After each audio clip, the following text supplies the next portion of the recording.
Bueno, ¿están listos? Estamos en el Salmo 119. Y el Salmo 119 es un acróstico alfabético. Si ustedes ven los subtítulos que tiene cada sección de 8 versículos, tiene un subtítulo: Aleph, Bet, Gimel, Dalet, Hei, Vav, Zain, Het, etc. Se refiere a las 22 letras del alfabeto hebreo. Si no han estado en las lecciones anteriores, les sugiero oír la introducción. Me tomé como 4 lecciones más o menos para explicarles por qué es tan importante este tema. Y si se recuerdan, les expliqué cómo la materia prima para formar una palabra o frases son las letras. Y Dios habló a la existencia todas las cosas creadas. ¿Qué es esa materia prima que Dios usó entonces? ¿A qué se refieren estas letras? Estas letras son tremendamente importantes, ¿verdad? Y en el Salmo 119 vemos, la importancia de estas letras es celebrada en el hecho, pues, de que los primeros 8 versículos todos empiezan con la primera letra, la Aleph. Los siguientes 8 con Bet, los otros 8 con Gimel, y así hasta llegar a la letra número 22, que es la Taf. Y Jesucristo dijo: yo soy el alfa y la omega. Ahora, el único problema con eso es que Jesús no hablaba griego, Jesús hablaba hebreo. Jesús dijo: yo soy la Aleph y la Taf. ¿Por qué dijo yo soy la primera y la última letra del alfabeto? Ok, todo eso lo abordamos entonces. Pero ahorita estamos en la séptima letra. La séptima, a ver,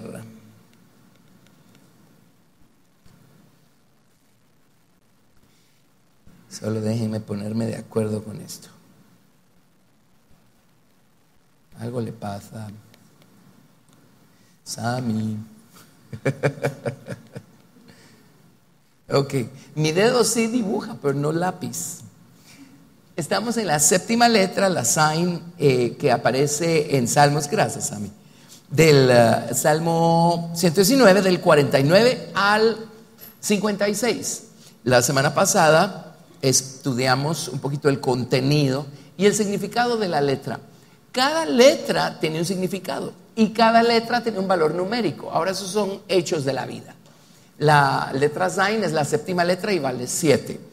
Ahora no se me entusiasmen, porque no significa que la letra 22 vale 22. Ya vamos a ir viendo cómo funciona. Y cada letra del alfabeto hebreo tiene un significado. Y Zain significa arma, de armadura, de armas de guerra, arma para defenderse, arma para atacar. Y la palabra de Dios es muy clara cuando nos enseña que nuestras armas son la palabra de Dios. Nuestra arma es la palabra de Dios, ¿verdad? Gracias, Sammy. Ok, muy amable. Y bueno, ya hicimos eso, hicimos el contenido. Si quieren, leámoslo otra vez porque es maravilloso lo que dice acá. Salmo 119, del 49 al 56. Acuérdate de la palabra dada a tu siervo, en la cual me has hecho esperar. Ella es mi consuelo en mi aflicción, porque tu dicho me ha vivificado. Los soberbios se burlaron mucho de mí, mas no me he apartado de tu ley. Me acordé, oh Jehová, de tus juicios antiguos y me consolé. Horror se apoderó de mí a causa de los inicuos que dejan tu ley.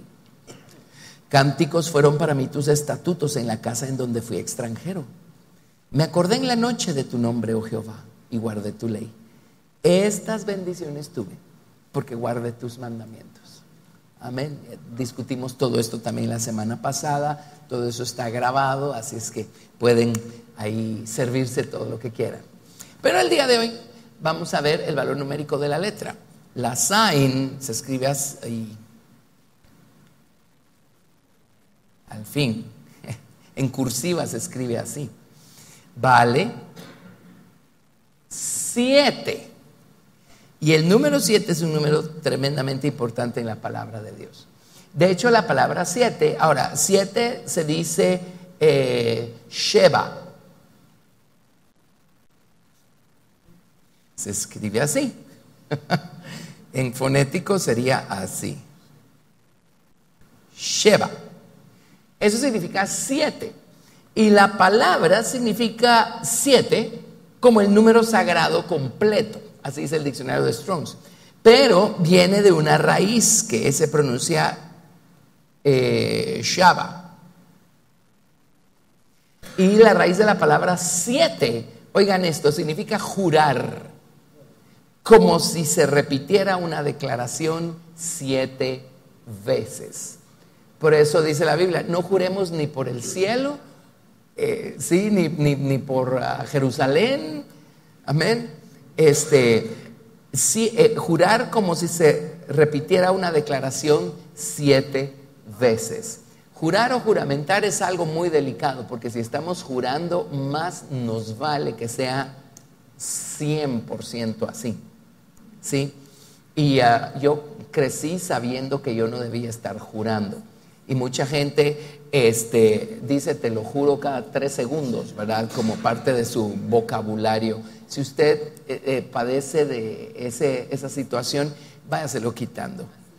No es propio que un cristiano hable de esa manera, ¿verdad? Amén. Además, no tenemos por qué estarle jurando a la gente nada, que nuestro sí sea sí, que nuestro no sea no. Y así somos mentirosos, igual tenemos que ir al Señor para que nos componga, porque los mentirosos no entran en el reino de los cielos.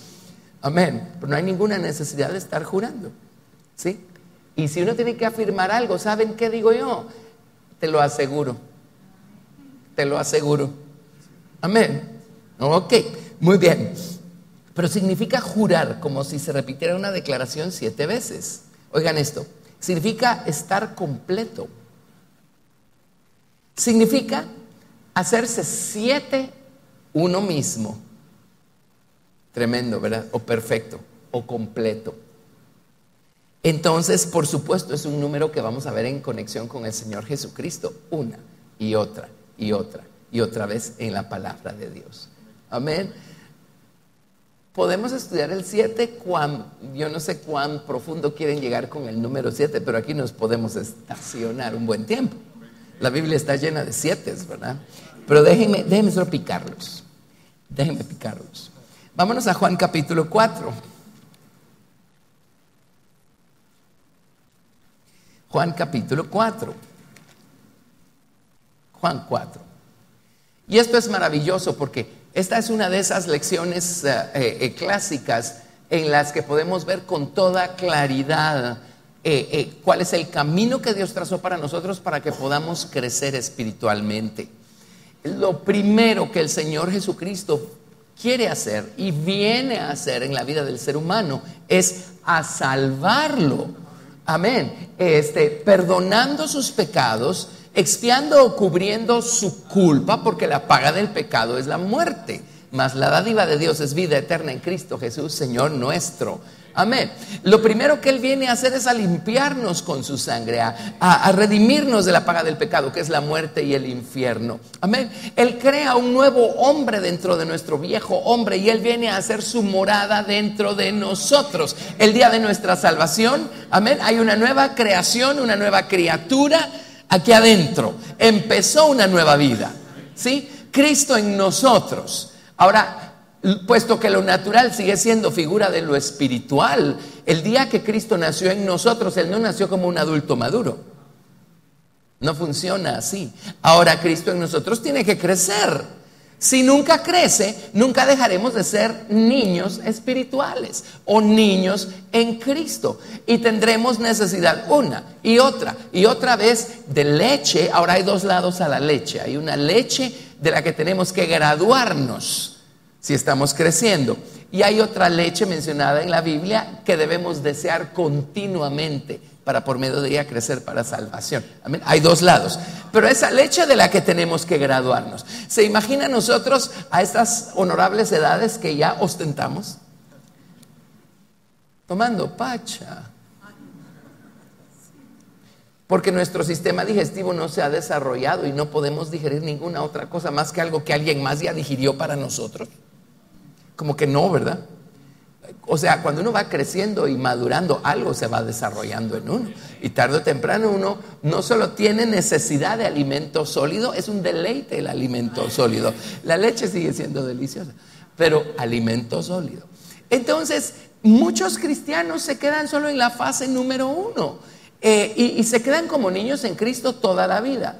Ahora, ¿cómo sabemos que se quedaron estacionados como niños en Cristo toda la vida? Muy fácil, ya pasaron 15 años y siguen haciendo el mismo berrinche por las mismas cosas.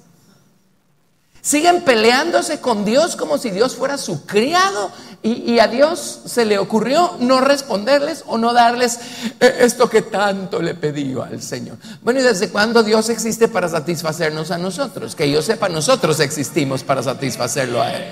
Pero eso no lo sabemos cuando somos niños, como un niño en lo natural no lo sabe. Para un niño en lo natural sus papás existen para satisfacer sus deseos. Y el niño sabe que solo tiene que pegar un alarido para que los papás estén ahí con la lechita y el chinchín y todo lo demás. Ajá. Pero los papás esperan que ese niño crezca tarde o temprano. Y cuando el niño crece hay cosas que van cambiando. Y una de las cosas que van cambiando cuando nosotros vamos creciendo es nuestro nivel de responsabilidad. Y tarde o temprano empezamos a descubrir que el universo no gira alrededor de nosotros.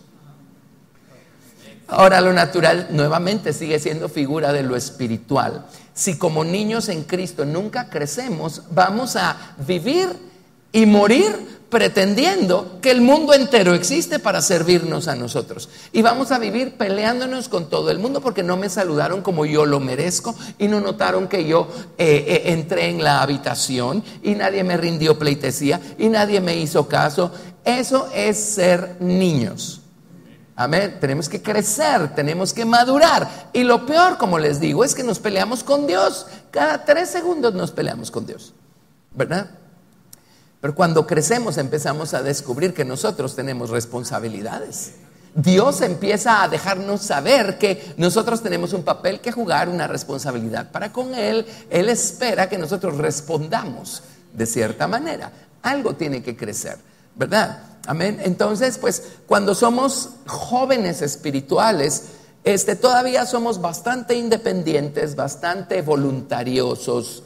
Ya no hacemos tantos berrinches como al principio, pero todavía cuando algo no sale como yo quiero, ahí está la pataleta, ¿verdad?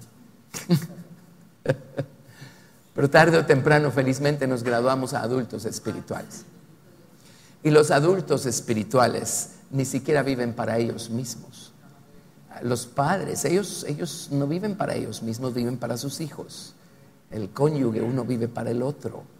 O sea, vivimos para el Señor, vivimos para servir a los demás de acuerdo a cómo Dios nos está guiando. Ya no hacemos berrinche porque algo no salió como queremos. O sea, ya maduramos y ya entendimos. Ok, obviamente no era la voluntad de Dios. Obviamente la soberanía de Dios es otra para esta situación. Amén. Qué paz, qué reposo. El número 7 nos enseña el camino a crecer y a llegar a ser adultos maduros en Cristo. Si tan solo el 99.5% del cristianismo supiera aprender a crecer, el mundo sería otro.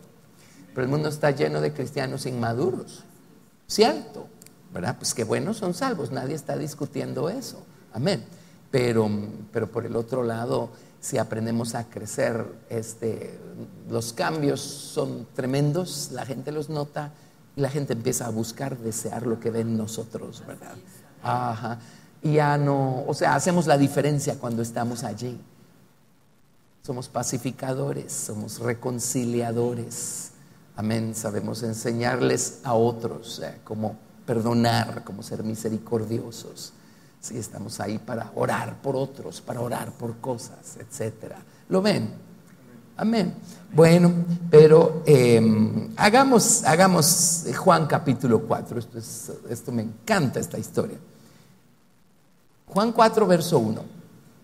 Cuando pues el Señor entendió que los fariseos habían oído decir: Jesús hace y bautiza más discípulos que Juan, aunque Jesús no bautizaba sino sus discípulos, salió de Judea y se fue otra vez a Galilea, y le era necesario pasar por Samaria. Vino pues a una ciudad de Samaria llamada Sicar, junto a la heredad que Jacob dio a su hijo José. Y estaba allí el pozo de Jacob. Entonces Jesús, cansado del camino, se sentó así junto al pozo. Era como la hora sexta. Perdón. Vino una mujer de Samaria a sacar el agua, y Jesús le dijo: dame de beber, pues sus discípulos habían ido a la ciudad a comprar de comer. La mujer samaritana le dijo: ¿cómo tú, siendo judío, me pides a mí de beber, que soy mujer samaritana? Porque judíos y samaritanos no se tratan entre sí. Respondió Jesús y le dijo: si conocieras el don de Dios y quién es el que te dice dame de beber, tú le pedirías y él te daría agua viva. La mujer le dijo: Señor, no tienes con qué sacarla y el pozo es hondo. ¿De dónde pues tienes el agua viva? ¿Acaso eres tú mayor que nuestro padre Jacob, que nos dio este pozo, del cual bebieron él, sus hijos y sus ganados? Respondió Jesús y le dijo: cualquiera que bebiere de esta agua, agua natural, ¿verdad?, volverá a tener sed. Mas el que bebiere del agua que yo le daré no tendrá sed jamás, sino que el agua que yo le daré será en él una fuente de agua que salte para vida eterna. No solo nos sacia, nos convierte a nosotros en una fuente, y no a nosotros, sino el manantial está aquí adentro, se llama Cristo en nosotros, ¿verdad?, desde el día de la salvación. La mujer le dijo: Señor, dame de esa agua para que no tenga yo sed, ni venga aquí a sacarla. Jesús le dijo: ve, llama a tu marido perdón, y ven acá. Respondió la mujer y dijo: no tengo marido. Jesús le dijo: bien has dicho, no tengo marido, porque 5 maridos has tenido, y el que ahora tienes no es tu marido. Esto has dicho con verdad. Le dijo a la mujer: Señor, me parece que tú eres profeta. Hagamos una pausa allí. A ver, ¿quién puede explicar esto? Jesús en ningún momento la reprendió, ¿o sí? ¿Ella se sintió avergonzada? No. Y era una persona a quienes sus paisanos escuchaban, porque después fue y contó lo que pasó, y la escucharon y creyeron. Y después, cuando ellos mismos encontraron a Jesús, le dijeron: ya no solo creemos por tu testimonio, creemos porque lo hemos visto. Entonces, ¿cómo está la cosa? Ya esta pobre señora la vivimos señalando de todo, ¿verdad? Pero como que los detalles no encajan. Una vez llegaron, ¿quiénes eran los que no creían en la resurrección? Los saduceos, creo que eran, ¿verdad? Llegaron con Jesús y le dijeron: Señor, era hace una vez una señora que se casó y su esposo murió sin dejar descendencia. La ley de Moisés exigía que el hermano que le seguía tenía que casarse con ella y levantar descendencia, no para él, sino para su hermano mayor que había muerto, ¿verdad? Ese es un principio que vemos en operación en el libro de Ruth. Por eso Booz se casó con Ruth, etc. Bueno, el hecho es que murió. Entonces dice, entonces vino el hermano número 2, se casó con ella para levantar descendencia al hermano número 1, y él también murió sin dejar descendencia. Entonces vino el hermano número 3 y se casó con ella, pero él también se murió y tampoco le dejó descendencia. Vino el hermano número 4, se casó con ella y él también se murió y no le dejó descendencia. Y vino el hermano número 5. ¿A qué voy con? Esa historia está en la Biblia. ¿A qué voy con esto? Obviamente es algo que pasaba. A mí se me hace que ese era el caso de esta mujer, porque Jesús nunca la reprendió y ella nunca se avergonzó, nunca se arrepintió, nunca nada. Y luego van a ver un detalle tremendo ahí, ¿verdad? Amén. No tienen que estar de acuerdo conmigo, pero uno aprende a hacer deducciones lógicas, ¿verdad? Y a pensar en el asunto. Ahora, a ver, aquí está la señora.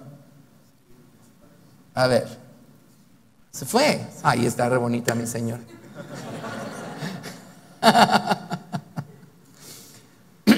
La samaritana. Y dice: Señor, no tengo marido. Y viene el Señor y dice: pues 5 maridos has tenido, y el que ahora tienes que vive contigo no es tu marido. Lo más probable es que le pasó eso de la historia que los saduceos le plantearon al Señor Jesucristo. A lo mejor el que está ahora con ella es demasiado joven y tiene que esperar a ser tomada por esposa de él para que él le levante descendencia Acuérdense que los samaritanos lo que quieran, pero eran medio judíos, ¿verdad? Ajá, ok. El que ahora tienes no es tu marido. Ahí está mi señora. Ok. Entonces, dice, 5 maridos has tenido. Aquí está marido número 1, marido número 2, marido número 3, marido número 4, marido número 5. Y dice, el que ahora tienes no es tu marido. ¿Qué número es ese entonces? 6. Viene Jesús y le dice, ¿sabes qué? Yo quiero ser el número 7. El completo, el completo, el completo. Amén. Ella viene y le sale, verso 20. Nuestros padres adoraron en este monte y vosotros decís que en Jerusalén es el lugar donde se debe adorar. Jesús le dijo, mujer, créeme que la hora viene cuando ni en este monte ni en Jerusalén adoraréis al Padre. Vosotros adoráis lo que no sabéis, nosotros adoramos lo que sabemos, porque la salvación viene de los judíos. Mas la hora viene y ahora es cuando los verdaderos adoradores adorarán al Padre en espíritu y en verdad, porque también el Padre tales adoradores busca que le adoren. Dios es espíritu y los que le adoran en espíritu y en verdad es necesario que adoren. Le dijo la mujer, sé que ha de venir el Mesías llamado el Cristo. Ahora, ¿por qué insertó esto en la conversación? Cuando Él venga, nos declarará todas las cosas. Ahora oigan esto, Jesús le dijo, yo soy el que habla contigo.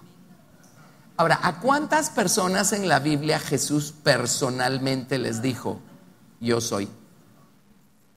Hay más, pero las contamos con los dedos de una mano.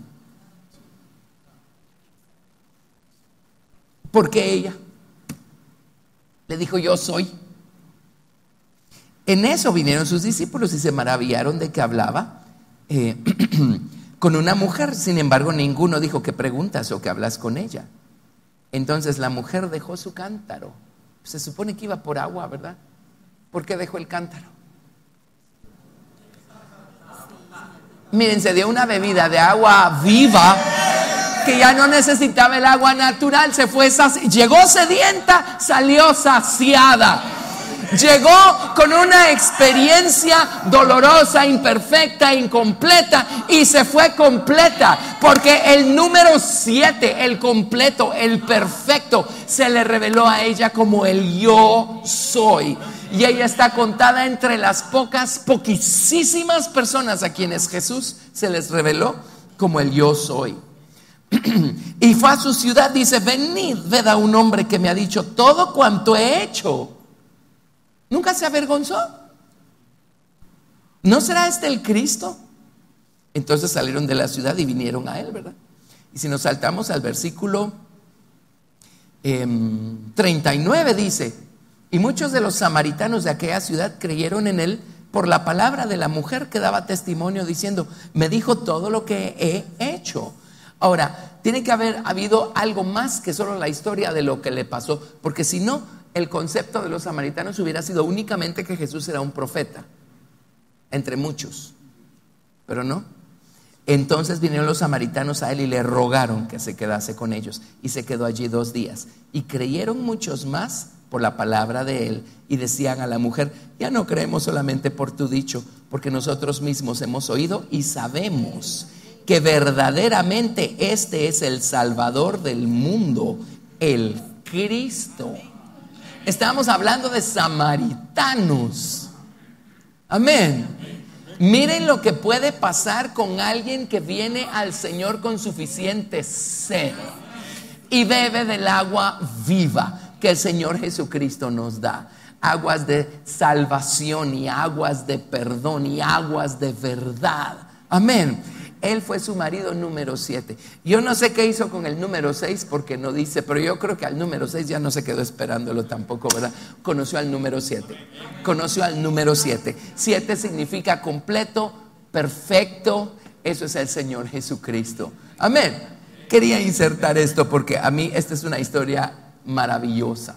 Y pues hay cosas que llaman la atención. Uno acusa a esta mujer de adúltera y quién sabe, una persona de quién sabe qué clase de conducta. Pero como les digo, ni él la reprendió, ni ella en ningún momento se arrepintió, se avergonzó, y en ningún momento dudaron de su testimonio los samaritanos. Lo que significa que era una persona honorable. Tremendo, ¿verdad? Ahí le boté a un montón de gente un montón de argumentos en relación a la samaritana. Pero el número 7, viene Dios y le dice a Moisés: Moisés, sube al monte. Y cuando Moisés subió al monte por 40 días y 40 noches, el Señor vino y le reveló su ley moral, escrita en 2 tablas de piedra en la forma de 10 mandamientos, y le dio todos los patrones del sacerdocio y las ofrendas, toda la revelación de la ley ceremonial, y le dio la revelación del santuario que debían edificar en el desierto. Amén. Y Dios dijo varias veces: de allí me declararé a ustedes, ¿verdad? Dios iba a venir y se iba a manifestar en y a través de ese santuario a su pueblo. Y este santuario iba a mediar entre Dios y el pueblo de Israel. Y hay un solo Dios y un solo mediador entre Dios y los hombres: Jesucristo, hombre, de quien era sombra, tipo o figura este santuario. Por eso el estudio del tabernáculo es tan importante. No es un tema más. Bueno, si lo fuera, solo miren cuánto abarca de la palabra de Dios el tema del tabernáculo. De la mitad del libro del Éxodo, pasando por Levítico, Número, Deuteronomio y todo lo que ocurre en, a través y alrededor del tabernáculo. Estamos hablando que era el centro, era la pieza central de toda la actividad en la dispensación del Antiguo Testamento. Era la casa de Dios. Amén. El estrado de sus pies, dice la Biblia. Una figura del Señor Jesucristo. Una sombra, tipo o figura. Entonces, si amamos a Jesús, queremos aprender más de Él, queremos conocer más de Él, pues qué maravilloso que Dios nos dibujó a la persona de Jesucristo detrás de toda esta simbología, para poder tener nosotros un conocimiento más completo de quién es Jesús. Y el tabernáculo tenía 7 muebles. Perdón. Y los 7 muebles pues los tienen allá, ¿verdad? ¿Para qué trabajar tanto? Ahí están dibujados. El altar de bronce y representan la estatura de Cristo, por eso ese diagrama aquí. El altar de bronce a la altura de los pies. Y allí están tipificadas 2 experiencias, porque ahí estaba la sangre de los sacrificios, de las ofrendas de paces, los holocaustos, las ofrendas por el pecado, los holocaustos y las ofrendas de paces.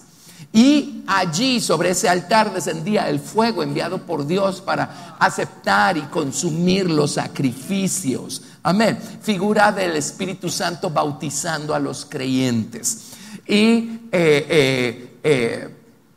váyanse en cámara rápida al momento de la crucifixión, y el Señor Jesucristo está derramando su sangre por nosotros, siendo Él o haciéndose Él ser una ofrenda perfecta para expiar nuestros pecados y para santificarnos y para reconciliarnos con Dios.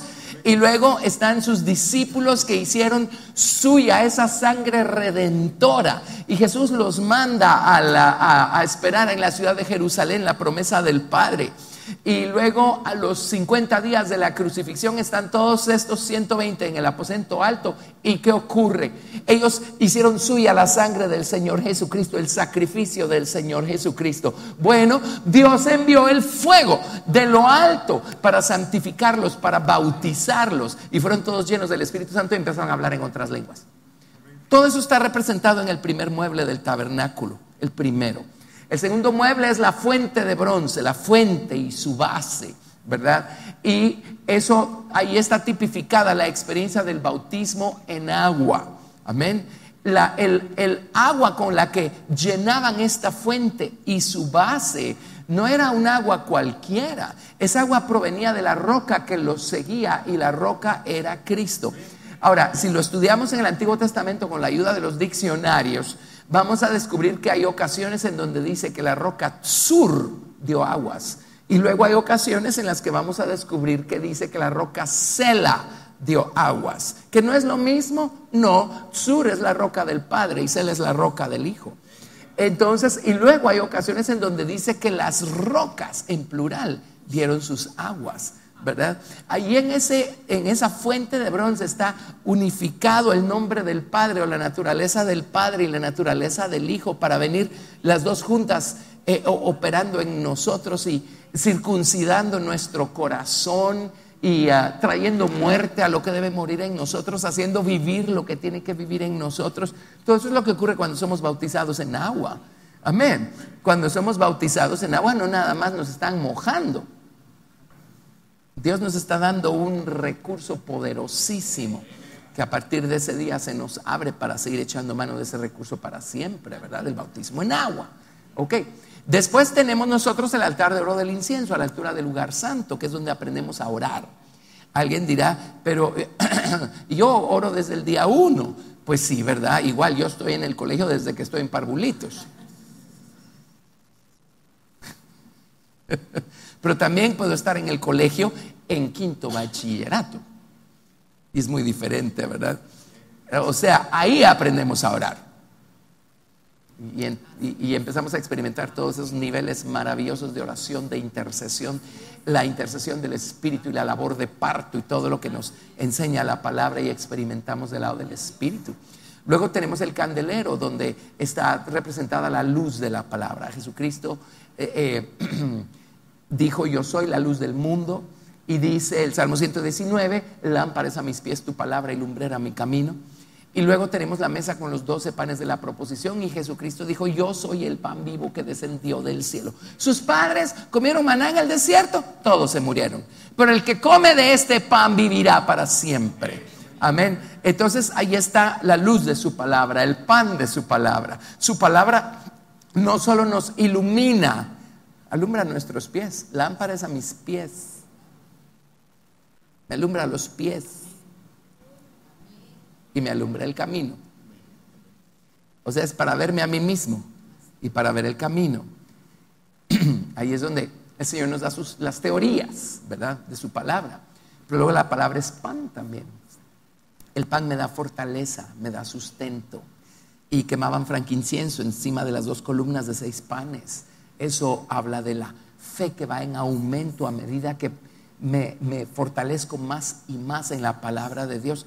¿Cómo nos fortalecemos en la palabra de Dios? Practicándola, atreviéndonos a creer en ella y a sostenernos en ella cuando estamos pasando por huracanes y por tormentas. Así es como se convierte en nuestro sustento, nuestro alimento, y crece nuestra fe. Y son 12 panes. El 12, pues no hay ninguna letra cuyo valor numérico sea 12, pero tal vez podemos detenernos y pasar por el 12, porque es un número muy importante en la Biblia también. Amén. Representa su gobierno. Ahí es donde empezamos a aprender prácticamente a ponernos bajo su soberanía. Y finalmente nos graduamos, y en el lugar santísimo hay 2 muebles: el arca o el cofre donde guardaban la vara de Aarón que reverdeció, las tablas rotas de la ley y la urna con maná. Y luego la tapa, ese era el 7º mueble, el propiciatorio o el asiento de la misericordia, donde una vez al año rociaban la sangre de la expiación, la sangre de misericordias, ¿verdad? Amén. Entonces son 7 muebles. ¿Por qué 7? Porque 7 es el número completo. El día de nuestra salvación, el Señor Jesucristo empieza una obra en nosotros. Ahora, la salvación, esa es una vez, es una experiencia dramática, ¿sí? O sea, una vez llegó, ya somos salvos. Pero ¿qué proceso empieza allí? El proceso de crecer, el proceso de ser transformados, convertidos y conformados a imagen de Cristo. Amén. Yo aprendí hace muchos años a ya no preguntarle a la gente que si estaban convertidos. ¿Saben por qué? Ni yo lo estoy. En algunas áreas, en otras el Señor ya me convirtió, gracias a Dios, pero estoy en el proceso. Yo soy un poco más científicamente correcto. ¿Es usted ya salvo? Y aún el término salvación vamos a encontrar según el contexto que se utiliza de diferentes maneras. A veces se utiliza para referirse a nuestra experiencia inicial, ¿verdad? A veces se utiliza para referirse a todo el proceso de crecimiento. Por eso debemos nosotros, ¿cuál es la palabra? Nuestra salvación con temor y temblor. No, no es cuidar ni guardar, pero por ahí va. Siempre se me va esa palabra, ¿verdad? Algo así. O por ejemplo, desead como niños recién nacidos la leche espiritual no adulterada para que por ella crezcáis para salvación. Y no ya somos salvos. Ah, sí, de la paga del pecado. Ese es un caso clásico en donde está hablando de ser salvos no solo de la paga del pecado, sino del poder del pecado que todavía está presente en nuestra vieja naturaleza, en nuestra mente carnal. Amén. O sea, ahí está hablando de todo el proceso, de completar el proceso. Amén. El número 7 es el número completo. Y a través del tabernáculo Dios dibujó allí las experiencias, 7 en total, que debemos ir haciendo nuestras, que debemos ir edificando. De esta manera se va a ir edificando nuestro santuario personal hasta llegar a ser completos. Usted ya es salvo, qué bueno. Usted no es perfecto, usted no es completo. Pero ahora Dios puso sus pies en un camino que si lo recorre, lo va a llevar, lo puede llevar a ser perfecto, a ser completo, ¿verdad? Qué gran perdida la que se da la gente cuando creen que ya siendo salvos ya son perfectos o completos, o ya sí, pues son completamente salvos y el día que se mueren se van al cielo. Alguien dirá, sí, ¿qué más necesitamos? Muy fácil, que no ha leído su Biblia. Dios no solo tiene un cielo esperando por nosotros en la eternidad. ¿Qué hacemos con esa nueva tierra que menciona la Biblia? ¿Qué hacemos con esa nueva ciudad que menciona la Biblia? Que no es lo mismo N-O. Ocupaos, gracias, ocupaos. Dice, ocupaos en vuestra salvación con temor y temblor. Alguien dirá, ya soy salvo, ¿porque tengo que ocuparme?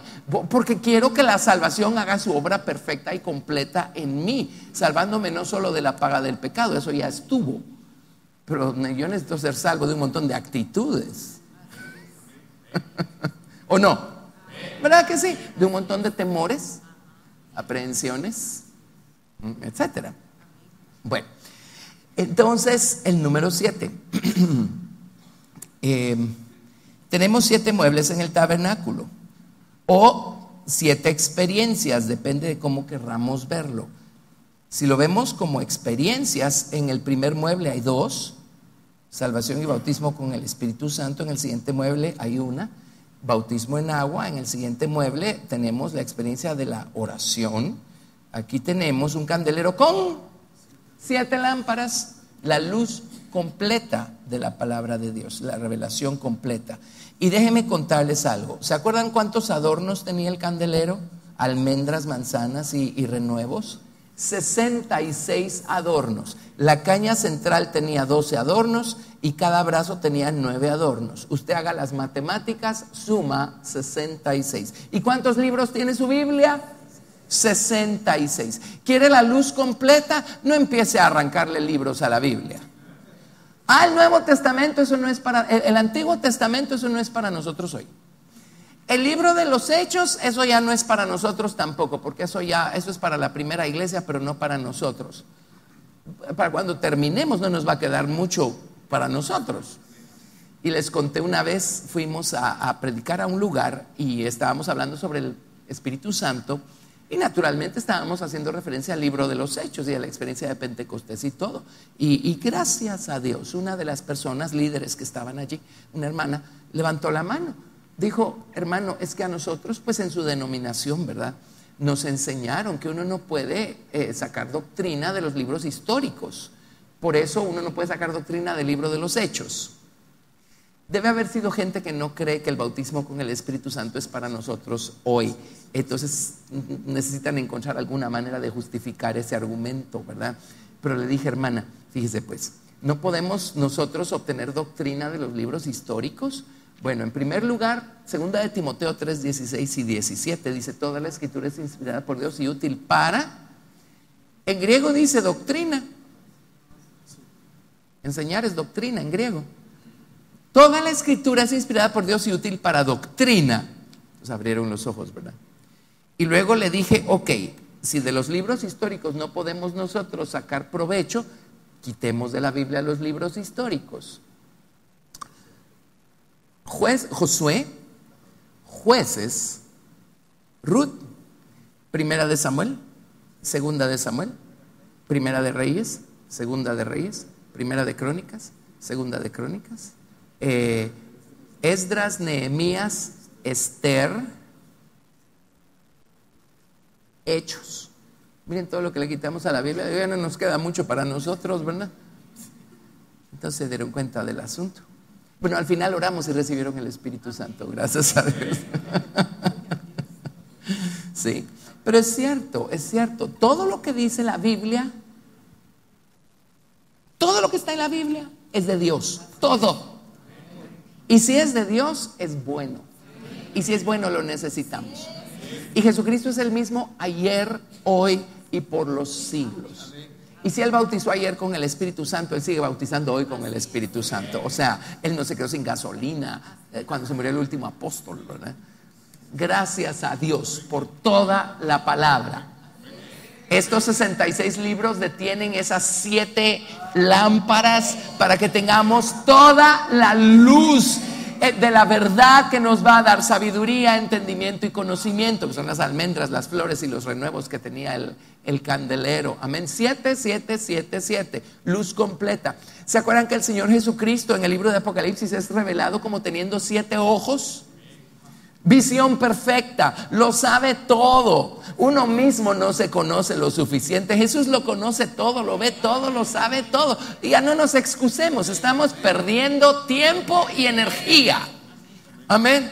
Ok, Él es descrito como teniendo 7 cuernos. ¿Saben qué significa eso? Poder perfecto, poder perfecto. ¿Hay algo que nosotros no podamos acornear? Pues hagámonos a un lado. El Señor Jesucristo puede acornear cualquier cosa y sacarla de nosotros, ¿verdad? Gracias a Dios. Bueno, habla de los 7 espíritus de Dios. Está hablando de perfección, está hablando de algo completo. Y el Señor Jesucristo pues es descrito a través del tabernáculo mosaico, a través de estos 7 muebles o las 7 experiencias que representan estos 7 muebles. Bueno, ¿qué creen? Dios hizo el mundo físico en 6 días y el 7º día reposó. Así es que ahí tenemos el número 7 también. Amén. Y cuando el Señor nos salva, ese es el día en el que el Señor viene y dice: sea la luz. Y fue la luz. Amén. Eso lo podemos ver, déjenme ver, creo que en Corintios, ahorita les doy la cita. En un momento les doy la cita. Está en Segunda de Corintios. Segunda de Corintios.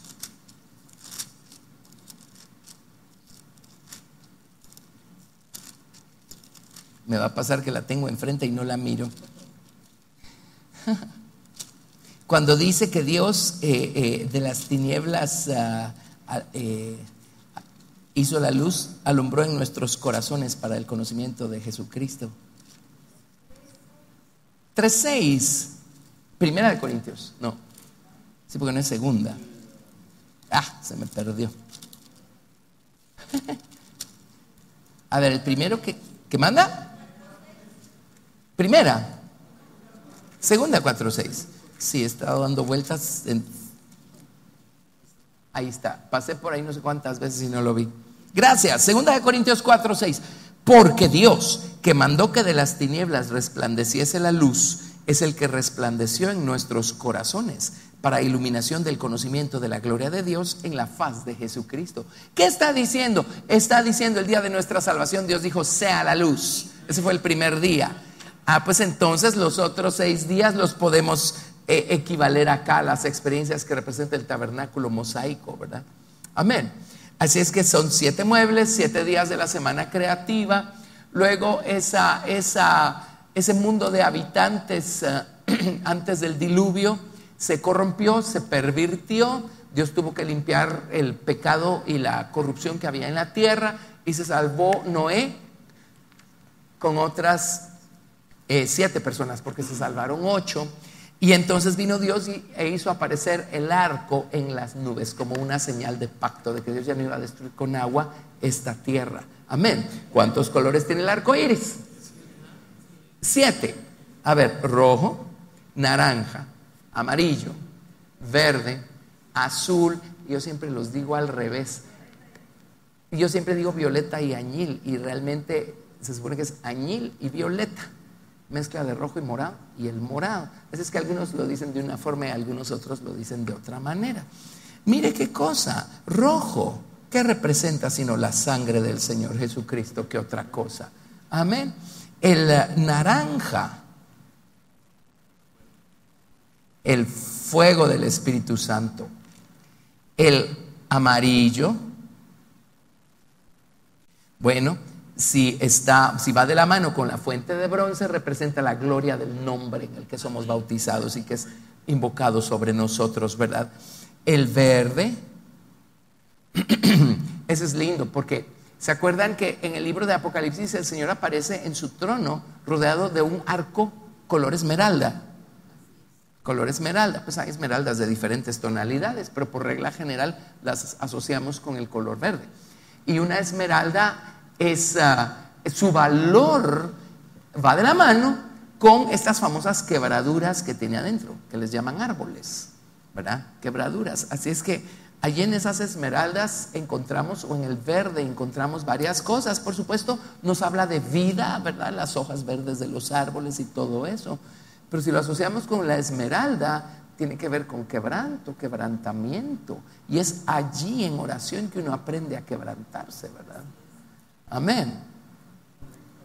El azul nos habla de la sabiduría divina que obtenemos nosotros de la palabra de Dios, ¿verdad? La sabiduría que viene de arriba, así le llama Santiago. Si quieren añil o violeta, porque son como 2 tonos de morado, ¿verdad? Si quieren añil o añil.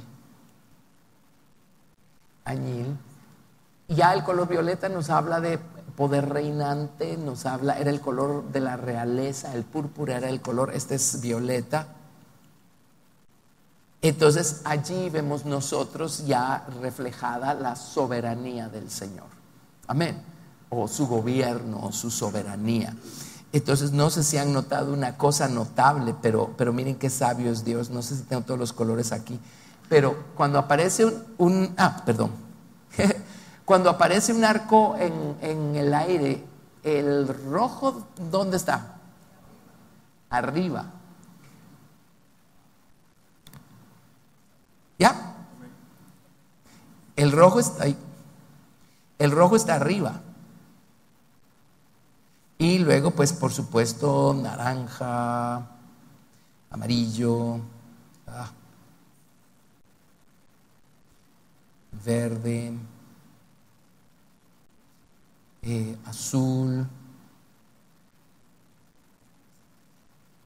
violeta, y voy a poner el mismo para añil porque no tengo yo otro. Pero aquí estamos nosotros. Y aquí está el Señor. Voy a dibujar su ojo viéndonos a nosotros. Miren lo que ve. La sangre. La sangre. Por eso dice, si no fuera por su misericordia seríamos todos consumidos. Pero adivinen qué es lo que Dios quiere que nosotros veamos. Su señorío, su soberanía. El hecho que es Él quien reina, quien gobierna, no nosotros. Amén, amén. 7 colores. ¿Ven? 7, 7, 7, 7. Así es que si quieren empecemos a adentrarnos en el estudio del 7. Porque no hemos ni empezado. Tengo una lista enorme, pero voy a omitir algunas porque pues de plano, ¿verdad? Para eso tiene su concordancia. Solo vaya y busque 7 y diviértase. Pero por ejemplo, Éxodo 29, 29.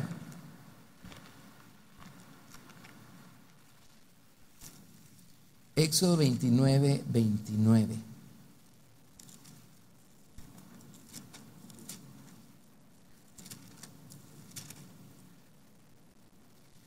Y esta es la instrucción de cómo debían consagrar a los sacerdotes. Éxodo 29, 29. Y las vestiduras santas que son de Aarón serán de sus hijos después de él para ser ungidos en ellas y para ser en ellas consagrados.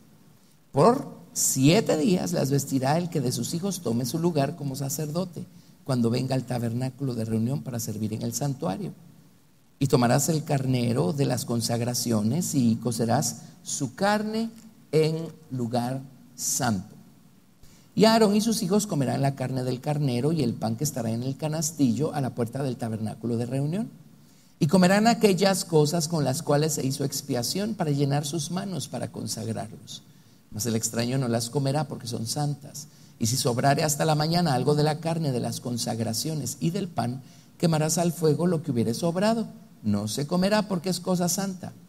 Así pues harás a Aarón y a sus hijos conforme a todo lo que yo te he mandado. Por 7 días los consagrarás. Cada día ofrecerás el becerro del sacrificio por el pecado para las expiaciones y purificarás el altar cuando hagas expiación por él y lo ungirás para santificarlo. Por 7 días harás expiación por el altar y lo santificarás y será un altar santísimo. Cualquier cosa que tocar el altar será santificada. Ahora noten, los santificaban por 7 días. O sea, desde el momento en el que Aarón los lavaba con las aguas de la roca que estaban en la fuente de bronce y vestía a Aarón y vestía a sus hijos con sus correspondientes vestiduras y rociaba la sangre del carnero de las consagraciones y el aceite, ¿verdad? Y todo eso. Ellos tenían que permanecer en el santuario por 7 días. Ahora, ¿eso qué les dice eso en cuanto a la consagración del sacerdote? 7 días, o sea, completo. Quiere decir que ellos no podían estar medio consagrados. ¿Y saben qué? Cuando el Señor Jesucristo llega a nuestra vida con su preciosa sangre y cuando Él envía su Espíritu Santo para ungirnos, Él no nos medio consagra. Él nos consagra de manera completa, porque Él nos ha llamado a ser real sacerdocio, nación santa, pueblo adquirido por Dios, para que anunciéis las virtudes de aquel que os llamó de las tinieblas a su luz admirable.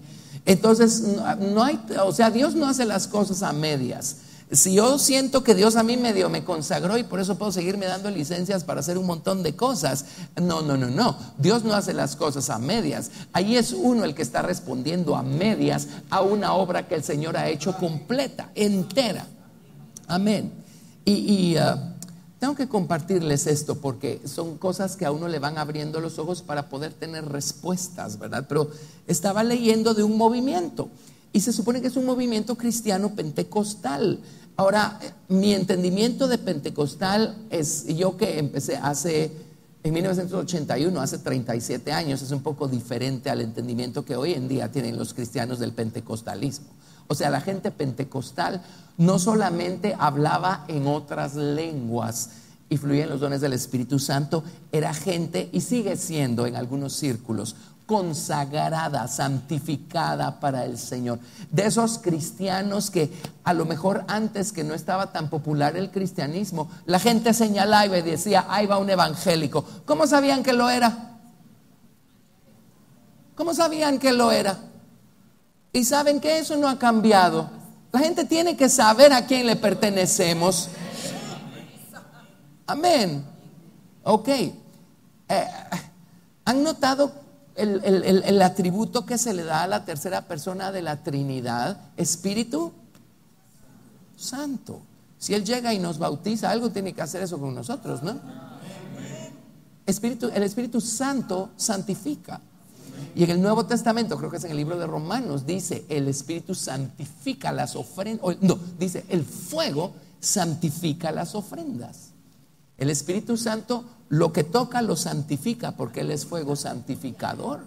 Entonces nuestra vida ya no puede seguir siendo igual. No puede ser que yo sigo siendo el mismo, pero ahora estoy lleno del Espíritu Santo y entonces pues a lo mejor fluyo en algunos dones o algo así, pero yo sigo siendo el mismo. No, eso no existe.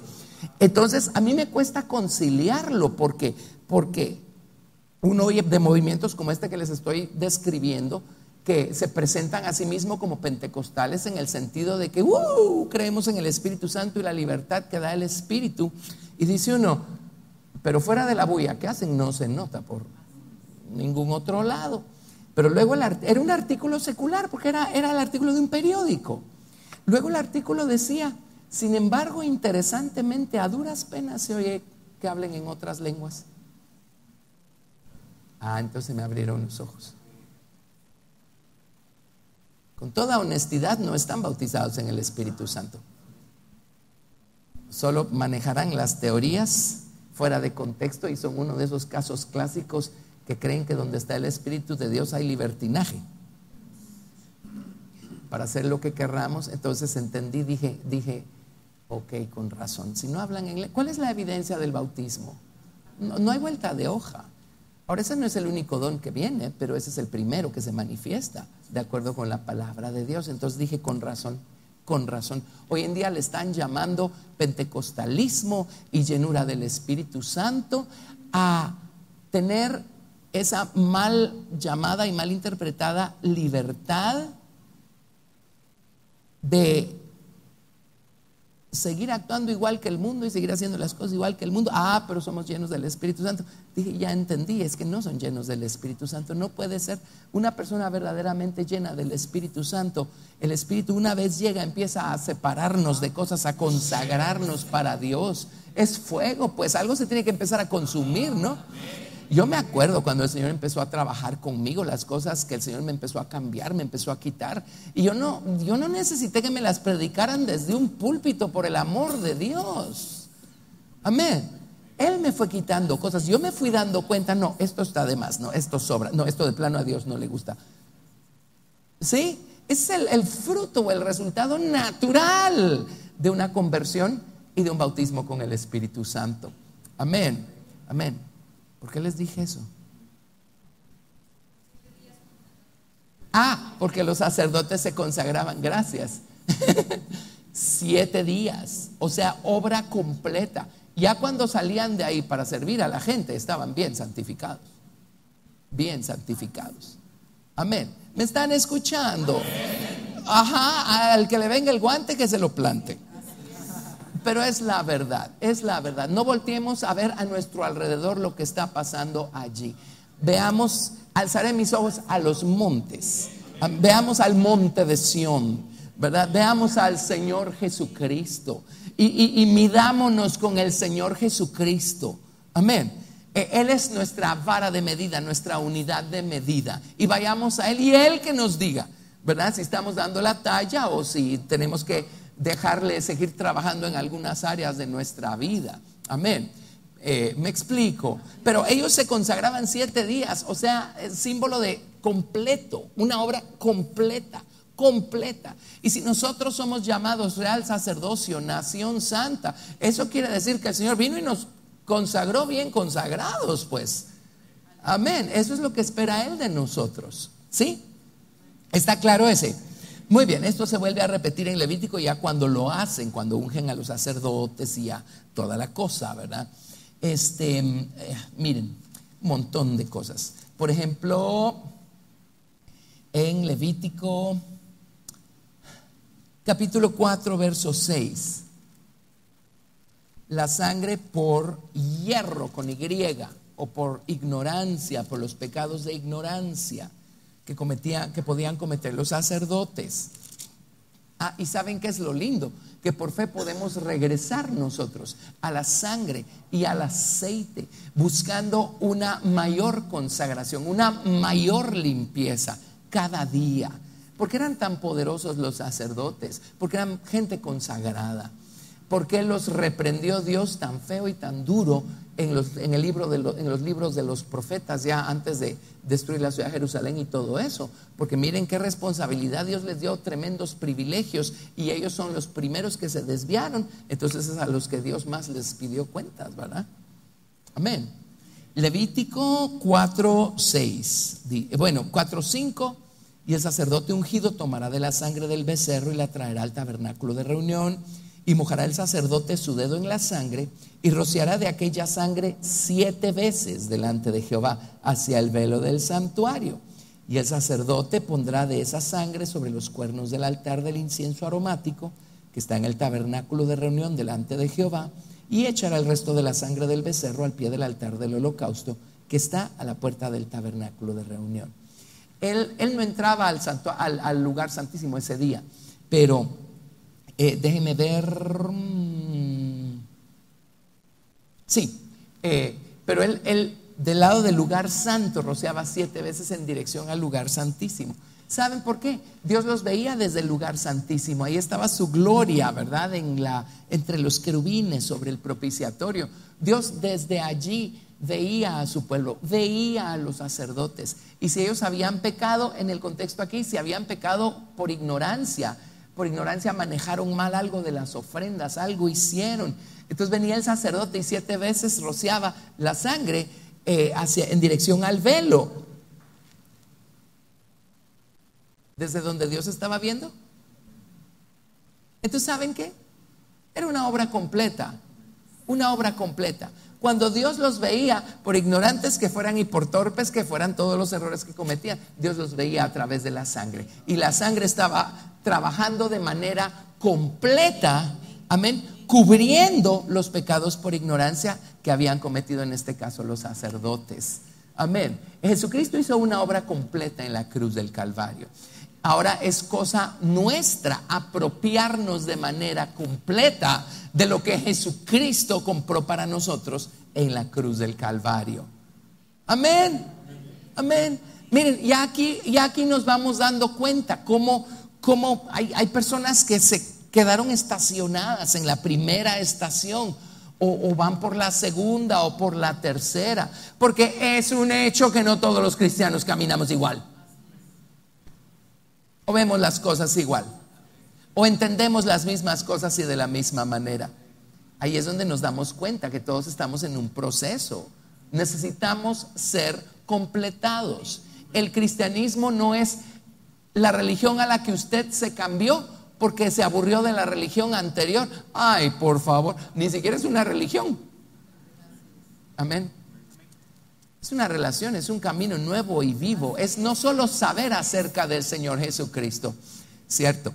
La Biblia dice, todo aquel que en Él crea. Pero uno piensa creer en términos de, si yo creo que hay una ceiba sembrada en el parque central de quién sabe dónde, ¿verdad? Nunca la he visto, pero una vez leí acerca de eso, así es que yo creo que ahí está la ceiba, porque una vez leí acerca. Creer en Jesucristo no es saber acerca de Jesucristo. Creer en Jesucristo es tener una experiencia que hace que su sangre expíe nuestra culpa, nos reconcilie con el Padre, y que hace que su sangre creativa cree un nuevo hombre dentro de nuestro viejo hombre, y Jesucristo venga a vivir dentro de nosotros. Somos cristianos porque tenemos a Cristo aquí adentro. Somos hijos de Dios porque el Hijo de Dios vino a hacer su morada en nosotros. ¿Lo ven? Amén. Entonces tenemos que crecer, tenemos que ser completados, tenemos que llegar al número 7. Bueno,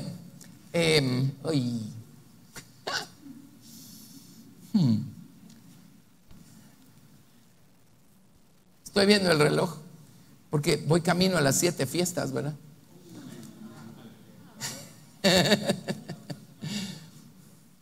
Hagamos otras cosas y dejamos las 7 fiestas para otra semana, si no nos salimos de aquí.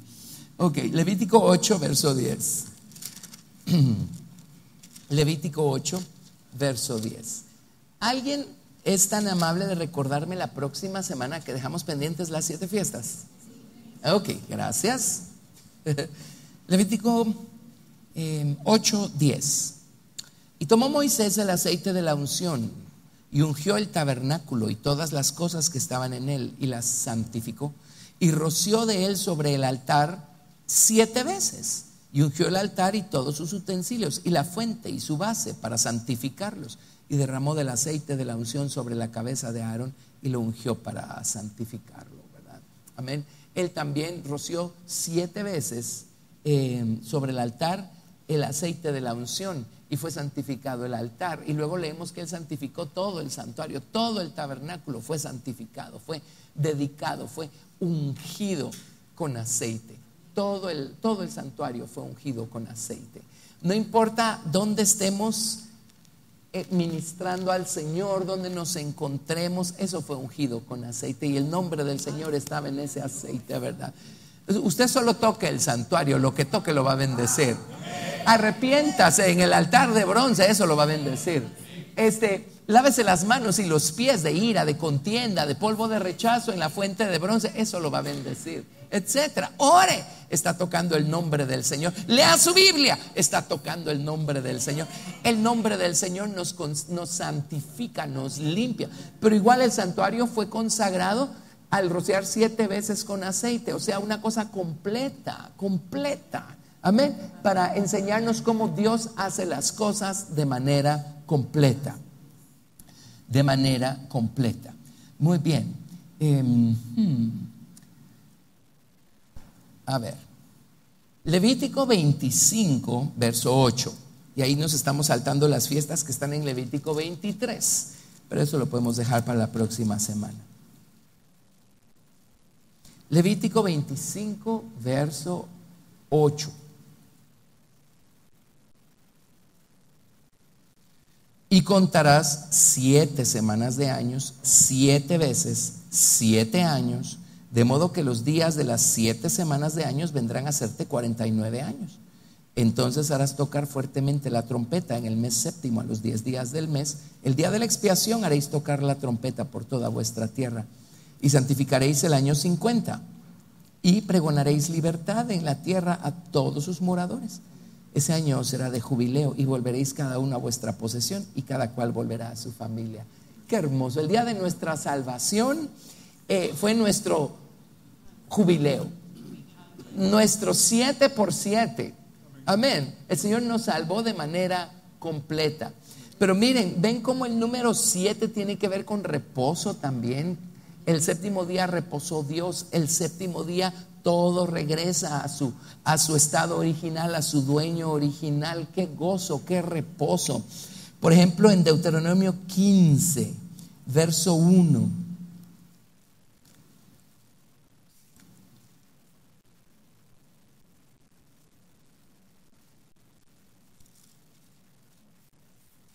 ¿Y cómo sabemos que ya edificamos estos 7 muebles en nuestro corazón? Bueno, ¿cuán reposados vivimos en Dios? Nuestra falta de reposo, ¿saben qué es? Es falta de confianza. ¿Y por qué no podemos confiar en Dios de una manera más completa? Porque no lo conocemos de una manera más completa. Todavía está esa cosita de, pero ¿y si Dios no me responde? ¿Y si Dios no hace? ¿Y si no pasa? ¿Y si no es cierto? ¿Y si no me funciona? Pero cuando crecemos encontramos ese reposo. Encontramos ese reposo. Deuteronomio 15:1. Cada 7 años harás remisión. Y esta es la manera de la remisión. Perdonará a su deudor todo aquel que hizo empréstito de su mano, con el cual obligó a su prójimo. No lo demandará más a su prójimo o a su hermano, porque es pregonada la remisión de Jehová. Wow. Esto era con sus hermanos, ¿verdad? Si era un extranjero, pues a los 7 años no tenían que dejarlo ir libre necesariamente. Pero si era a su hermano el que se había vendido por esclavo al otro hermano, dice, el 7º año lo dejarás ir libre y el 7º año le perdonarás la deuda. Amén. Alguien dirá, ay, qué bueno que eso era Antiguo Testamento. ¿Es ley moral o ley ceremonial? Miren hasta dónde llega el perdón si queremos practicarlo, ¿verdad? Ay, hermano, no dinero si no estoy dispuesto a perdonar. Bueno, busque a Dios. Busque a Dios. Busque a Dios. Amén. Pero 7 es, o sea, el año de la remisión. 7 por 7, el año del jubileo. Séptimo día, el año de reposo. A eso nos lleva a crecer en Cristo, a ser verdaderamente libres en el sentido correcto de la palabra. Amén. Y miren, el 7 se usa de tantas diversas maneras, pero oiga esto, brinquémonos a Deuteronomio 28, verso 7. Deuteronomio 28, ahorita les digo qué verso. Leamos el verso 1 y luego nos vamos a brincar al 7. Deuteronomio 28, 1. Estas son las bendiciones de la ley, ¿sí?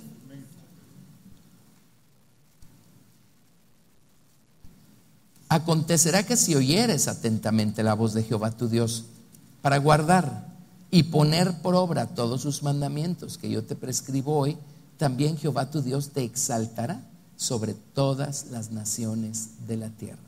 Y vendrán sobre ti todas estas bendiciones y te alcanzarán si oyeres la voz de Jehová tu Dios. Y aquí están todas las bendiciones, ¿verdad? Y en el verso 8 dice, verso 7. Jehová derrotará a tus enemigos que se levantaren contra ti. Por un camino saldrán contra ti y por 7 caminos huirán de delante de ti.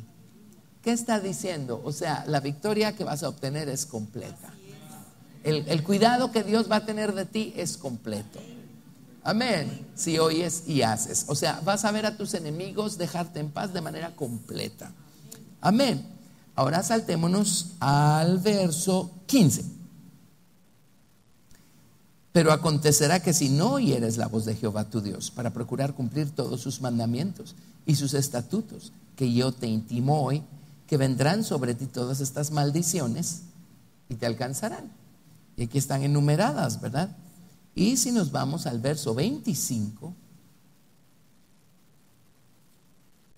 Jehová te entregará derrotado delante de tus enemigos. Por un camino saldrás contra ellos y por 7 caminos huirás delante de ellos y serás vejado por todos los reinos de la tierra. O sea, si tiras a Dios por la borda, entonces tú vas a huir de manera completa y vas a pagar de manera completa y vas a cosechar las consecuencias de manera completa. ¿Ven?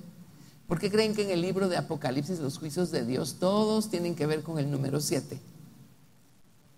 Porque, o sea, Dios es justo y la gente pecó de manera completa, Dios va a pagarles de manera justa y completa. 7 copas de ira, 7 trompetas de juicios. 7 sellos, 7 trompetas de juicios, 7 copas de ira, etcétera. ¿Sí? Les va a dar a un anticristo con 7 cabezas, que es manejado por un dragón que también tiene 7 cabezas. Todo completo, completo, completo. Porque la maldad es lo que es allá afuera, porque el que está detrás es maldad completa, pues 7 cabezas, 7 cabezas. Amén. Entonces 7 es completo en el sentido que sea y desde el ángulo que querramos verlo, ¿verdad? Amén. Si gustan, pues la próxima semana podemos hacer varios otros. Podemos trazar todos los 7 del libro de Apocalipsis, pero vamos a ver las 7 fiestas, ¿verdad? Son lecciones muy, muy completas, muy maravillosas para nosotros. Sansón tenía 7 guedejas en su cabeza, ¿sí? O sea, él era nazareo y estaba consagrado como nazareo de manera completa. Bueno, dejémoslo allí. Es emocionante estudiar la palabra de Dios, ¿verdad? Así es que la próxima vez que se encuentre con el número 7, ponga atención. Pero lo mismo con el 1, con el 2, con el 3, con el 4, con el 5, con todos los números. Amén, ¿aprendimos algo? Bueno, tremendo. Creo que lo más importante es recordar que el Señor hace una obra completa en nosotros. Él nos limpia, nos consagra de manera completa por medio de su sangre y por medio del aceite de su Espíritu Santo. Entonces Él espera ese nivel de respuesta de parte nuestro.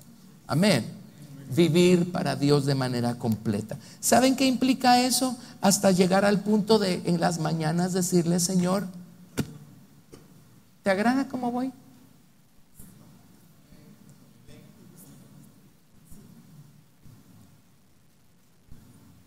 Hoy hicimos algo, ¿verdad, Señor? ¿Te agrada lo que hice? Y entonces la próxima vez, Señor, estoy planeando hacer. ¿Te agrada que lo hagas y lo hago? Vivir para el Señor de manera completa. Vivir para el Señor de manera completa. Amén. Es lo más emocionante que existe. Bueno, pongámonos en pie. Vamos a darle la gloria al Señor y solo les voy a dar un anuncio al final. Gracias a Dios. Voy a cambiarme al otro micrófono acá. Te damos gracias por Jesucristo, nuestro Señor, nuestro amo, nuestro dueño. Te damos gracias por un Salvador completo, por una salvación completa. Señor, por un Espíritu Santo que nos consagra de manera completa, por un camino perfecto que si lo recorremos nos va a llevar a ser completos. Gracias, Señor, por tu promesa también de aquel que comenzó la buena obra en nosotros, Él la perfeccionará o la completará. Haznos a nosotros responderte de manera completa. Haznos dedicarte a ti cada área de nuestra vida, Señor, de nuestro caminar, de nuestra conducta, los detalles, todo. Haznos vivir para ti de una manera más completa, Señor. No dejes que nos quedemos cortos. Señor, gracias por tu obra completa. Gracias por tu palabra que es perfecta y nos da luz completa, Señor. Gracias, Señor, por mostrarnos a tu persona, tu naturaleza, tus caminos, y gracias por darnos las experiencias que nos das, Señor, para ir formando a Cristo en nosotros. Oh Padre, gracias, te amamos. Gracias por tu palabra, por tu espíritu, por tu obra en nosotros. Gracias por ser el número 7, el completo, el perfecto. Señor Dios, haznos guardar tu palabra y ponerla por obra, para que, Señor, nos bendigas de manera completa y líbranos de rebelarnos en contra tuya, Señor. Bendito Dios, porque no queremos cosechar de manera completa de ese lado de la balanza. Señor, gracias. Completa tu obra, completa tu obra, completa tu obra, Señor. Te damos gracias por este camino. Gracias por amarnos como nos amas. Gracias, Señor Dios Santo, por el camino por el que nos has traído, por el lugar donde nos tienes y por lo que queda por recorrer, Señor. Confiando en ti, Señor, te alabamos, te adoramos, quedamos en tu presencia y te damos toda la gloria, Padre, en el nombre de Jesús.